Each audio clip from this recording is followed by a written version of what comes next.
Okay, we can start. Start with the salutation to the Buddha.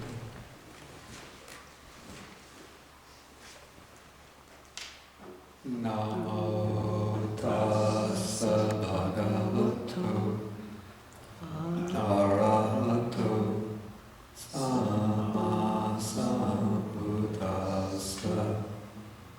Namo tassa bhagavato arahato samma sambuddhassa.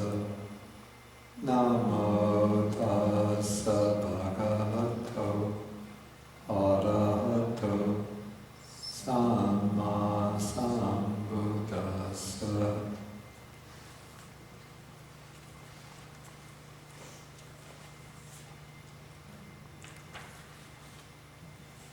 Okay, there was a handout. Does everybody have a copy of that?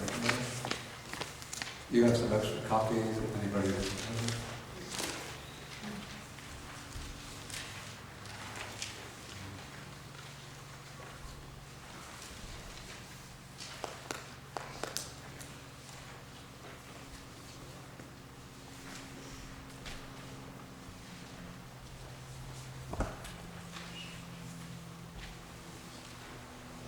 Everybody have a copy?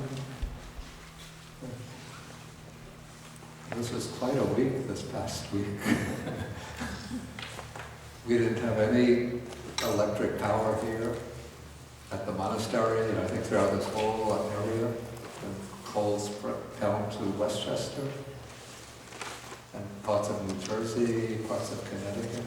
Still out in Connecticut. Excuse me? They're still out in Connecticut. Still not in Connecticut? Yeah, and sort of Danbury and above, still out. They don't have it. So we had no electric power, no heat, no running water.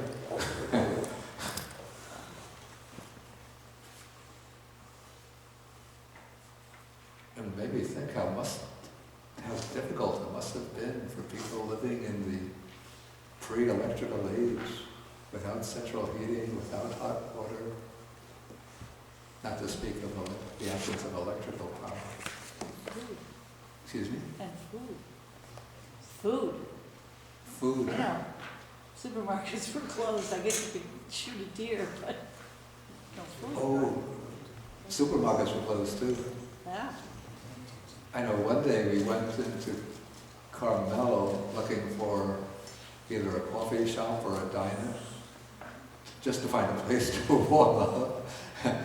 One side of Carmel didn't have any electric power, so the diners were closed. The other side, they had electric power, but there was 35, 40-minute waits to get admission, because everybody who didn't have power had gone to the diners and the restaurants to warm up. Okay, so now we are examining Sutta number 60. This is called the Apannaka Sutta, which is titled the Incontrovertible teaching. And in this teaching, the Buddha is going to examine a number of pairs of contrasting views. He begins with examination of 3 pairs of contrasting views, and the first member of each pair is a kind of wrong view that was being propagated during the Buddha's time by some of the other teachers.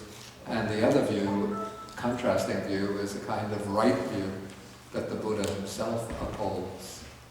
And these views are especially important because the 3 of them, the 3 wrong views, constitute what is called in the Buddhist text niyata vichaditi, which means the wrong view with fixed consequences or fixed destination.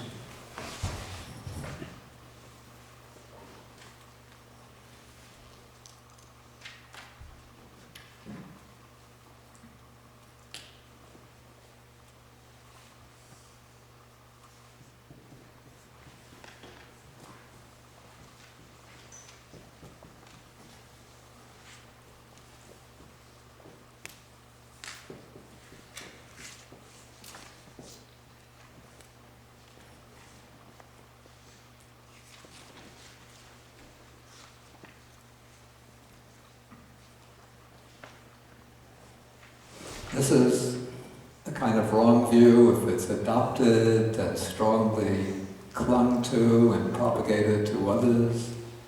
It serves as a definite obstruction to a higher type of rebirth or to the attainment of liberation. And in the last class we examined the first pair of opposing views. One is the view of what might be called moral nihilism, which holds that there's no result of good and bad deeds, no karmic result, but basically a person consists of the physical body composed of the four material elements, and when the physical body dies, then the whole life process, the whole process of consciousness, conscious experience comes to an end, and all of that person's good and bad deeds just vanish into nothingness, and there are no consequences that come back to that person in any form. So that is the view of moral nihilism, and the opposing view, which the Buddha upholds as right view, is the view of what we might call moral affirmation. The view that there is a result of good and bad deeds, that there is value in doing good deeds, that there is a continuation of the life process or consciousness after death, and as consciousness continues in new forms, one receives the results, the karmic consequences of one's good and bad deeds. Okay, now we'll come to the second pair of views, and in this case the wrong view is called the doctrine of non-doing, or the doctrine of inaction.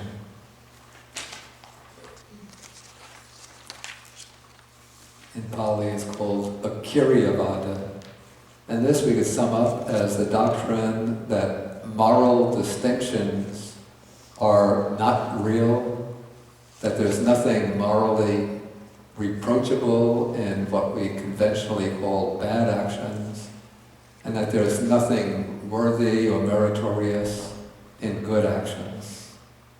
And here we have the view, the way it was propagated in the Buddha's time. Here I'm on page 510, paragraph 13. There are some recluses and Brahmins who hold a view that when one acts or makes others act, if one mutilates or makes others mutilate, if one tortures or makes others inflict torture, when one inflicts sorrow, oppresses others, intimidates others, kills living beings, takes what is not given, breaks into houses, plunders wealth, commits burglary, highway robbery, seduces another's wife, speaks falsehood. Doing all of those actions, one doesn't do anything evil. And so if one were to take a wheel with a razor, sharp tire, and go around and just reducing all living beings on this earth to just one heap of flesh, then one would not be doing any evil and there would be no results of this evil. And if one were to go along the south bank of the river Ganges, killing and slaughtering, mutilating and so on, because of this there would be no evil and no outcome of evil.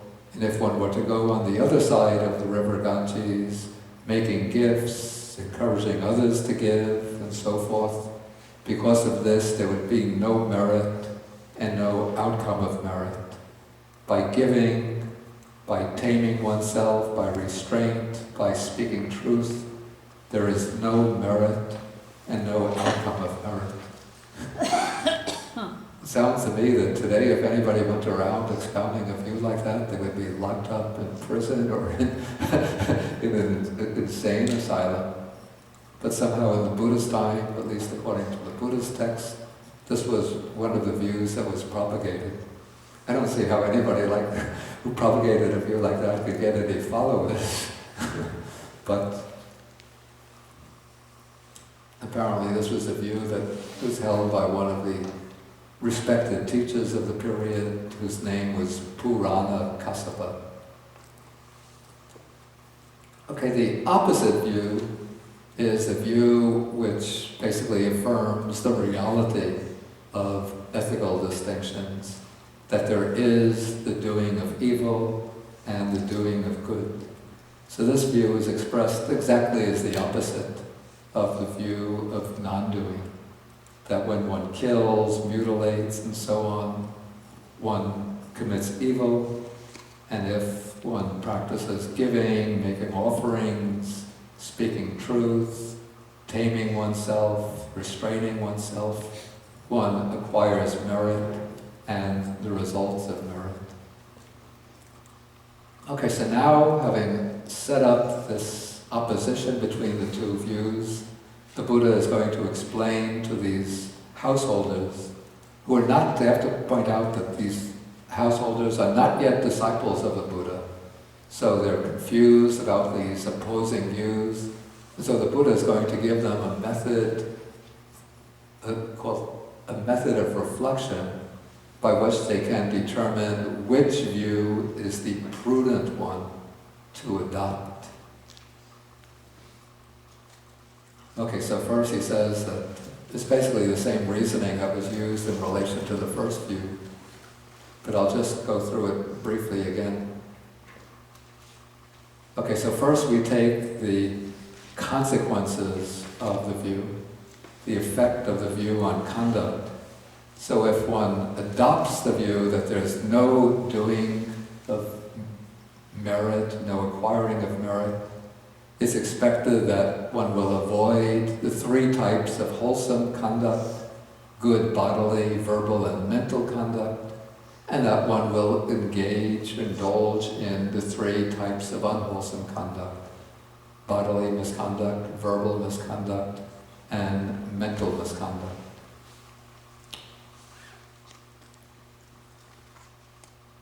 Okay, so this is the effect of the view on one's conduct. Then the next paragraph, the Buddha says that now he sort of lays it out straight, and he's not sort of hedging his bets, but he's going to tell his audience exactly what is wrong view and what is right view. So he says, since there actually is doing, there really is the doing of evil and the doing of good.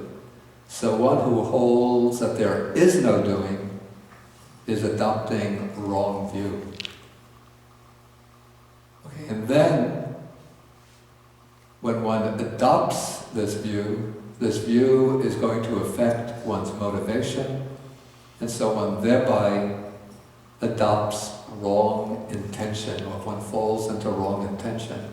So these are actually the first two wrong factors of the ignoble Eightfold Path. Not the Noble Eightfold Path, but the wrong Eightfold Path. Wrong view and wrong intention. Then, when one adopts that view, then one will speak on the basis of that view, or propagate that view, and in doing so one falls into wrong speech.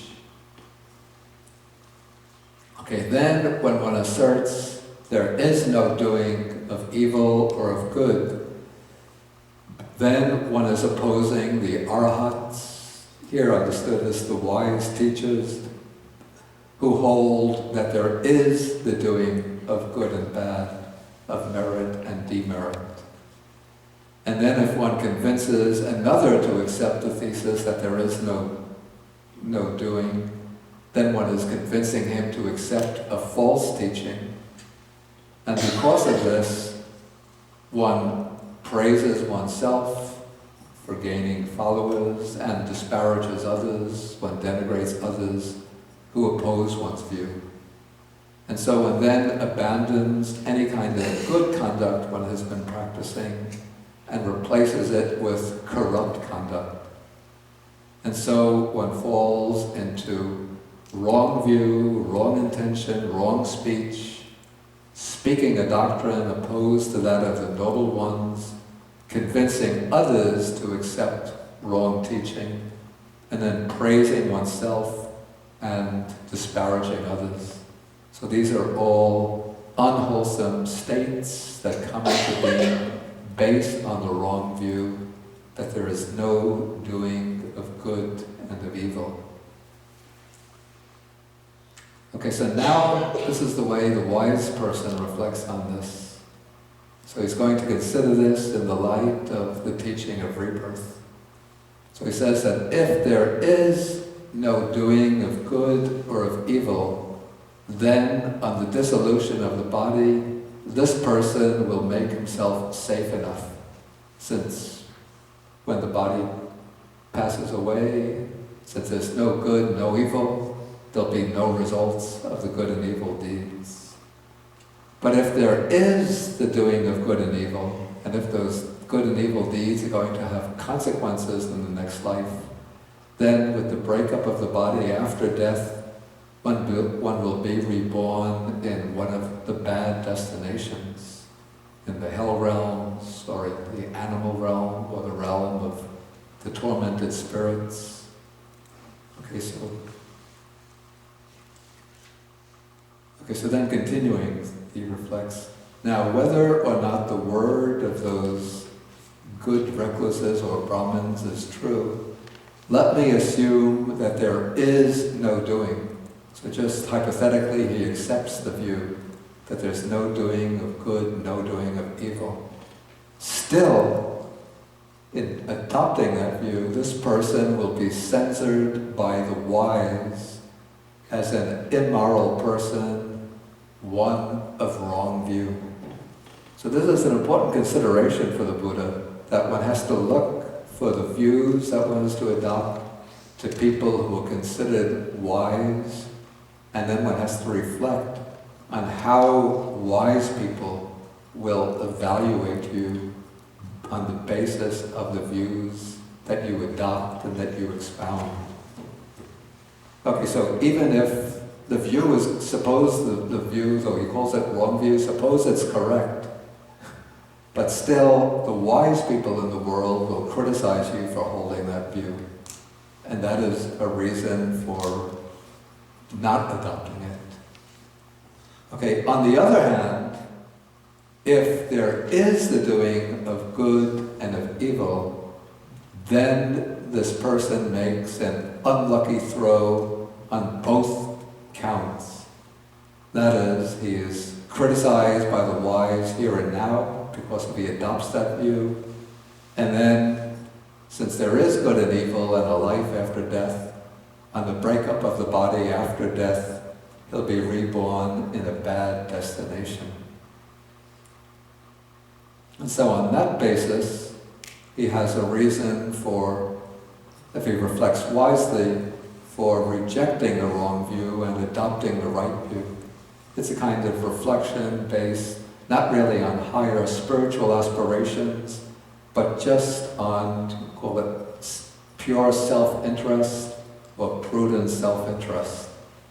Do I adopt a view which denies the validity of moral distinctions, and then if the view is right, I still get rejected by respectable people in mainstream society?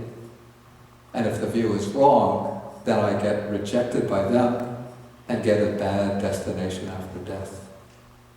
So in this way, he has strong reasons for rejecting that view.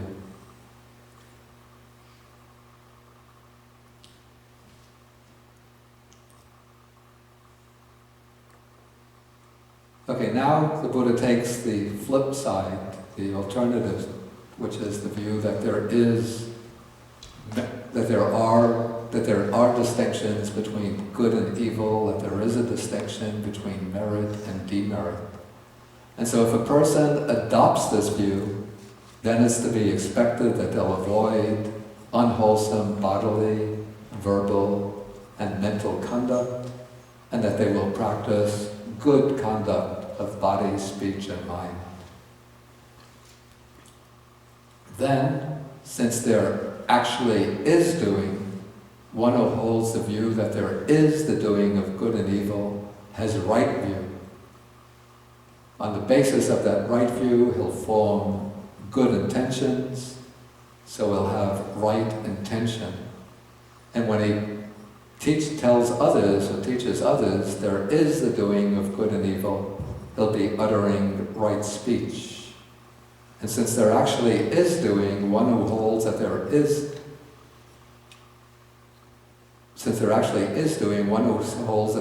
doing will not be opposing the arhats, who also teach that there is the doing of good and evil. And when he convinces another to accept that there is doing, then he's convincing the other to accept a good teaching or a true teaching. And he won't praise himself and disparage others. As I explained last time, I have a little caveat about that. Even if one convinces others to accept the true teaching, one could still praise oneself and disparage others.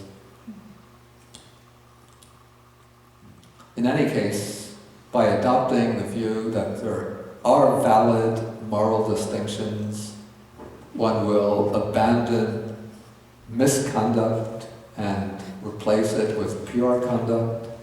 And so one has right view, right intention, right speech, not opposing the noble ones, convincing others to accept true teaching, avoiding self-praise and disparaging of others. So these various wholesome qualities common to being based on this right view.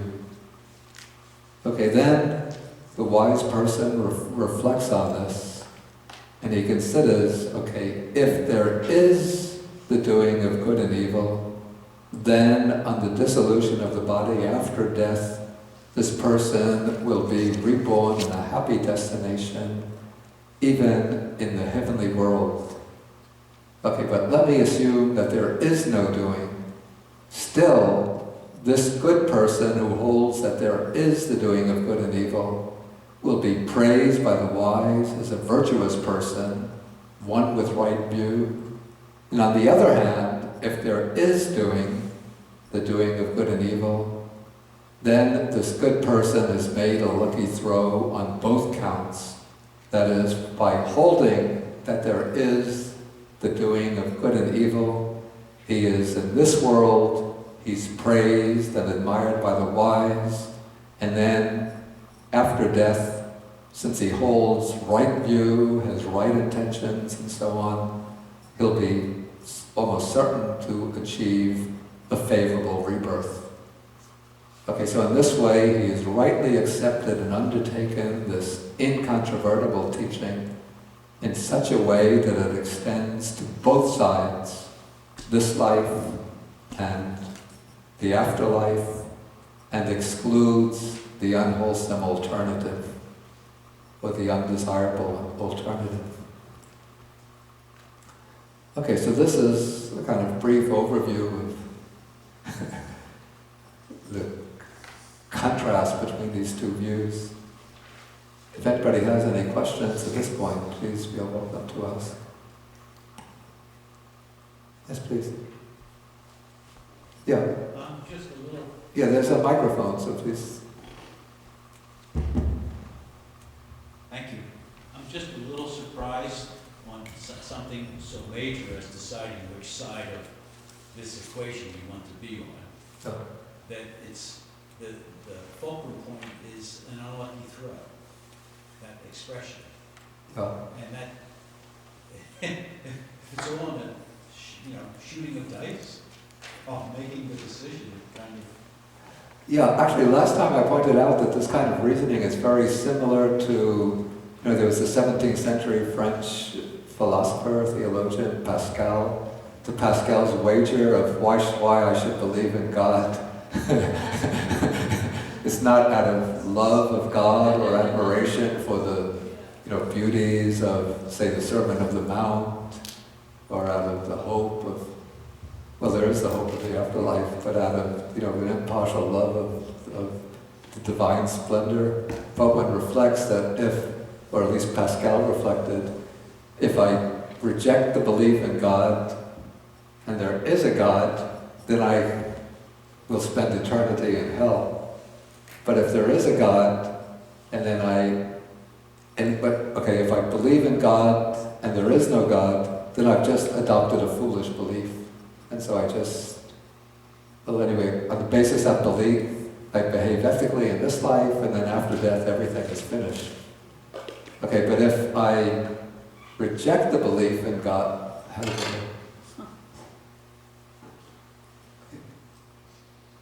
If I believe in God, okay, but if I reject the belief in God, well, if I believe, then the second part is, if I do believe in God, and there is a God, then I'll spend eternity in heaven. And so just sort of laying out, the cost-benefit analysis? It's sort of wiser and more prudent to believe in God. That was Pascal's conclusion. So the Buddha is sort of laying out a similar line of argument. Yeah, Richard, you have... Yeah, two things. One, I think, I don't know, this doesn't work. Hello? I don't know. Anyway, it doesn't matter. Two things. One, I think that, is the throw a throw of a wager, or could it be the throw of divination? That is, of bones or something in order to foretell the future and see what's auspicious. Of what?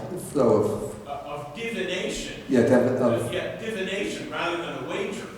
To see whether the throw, like fortune tellers will sometimes throw bones and so on, and you'll see... Bones, I see bones. Yeah. It was I believe, a fairly common practice. And the other thing... I think it's actually a throw.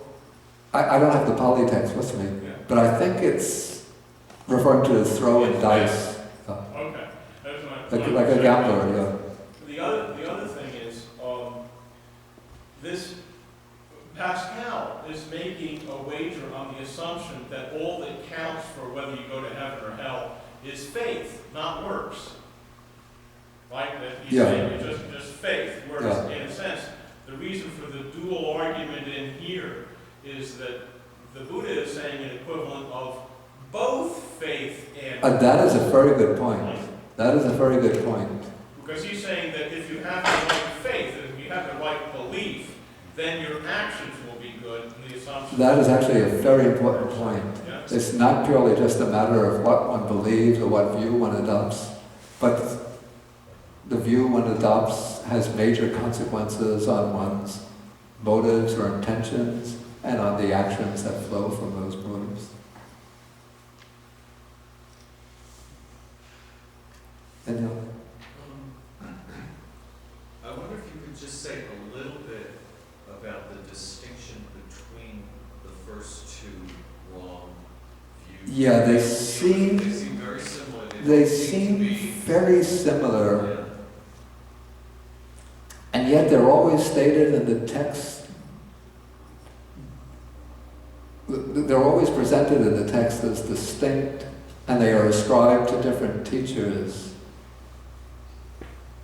Sometimes seems to me that maybe they differ only in the point of emphasis, that the main emphasis in the first view is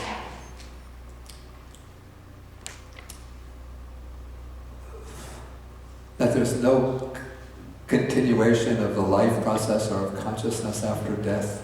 The view is stated more fully in Sutra 76.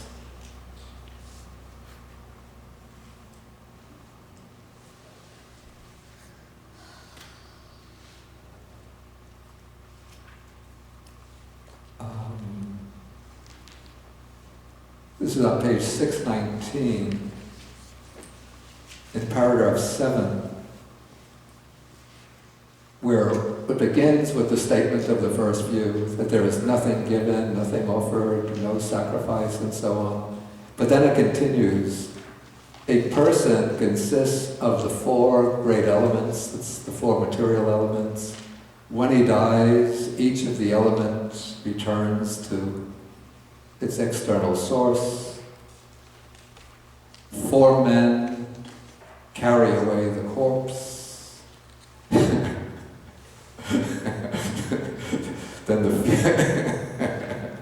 the funeral orations last as far as the child, the child ground. You know, even when the worst rascal dies, everybody praises the good deeds that he did to humanity.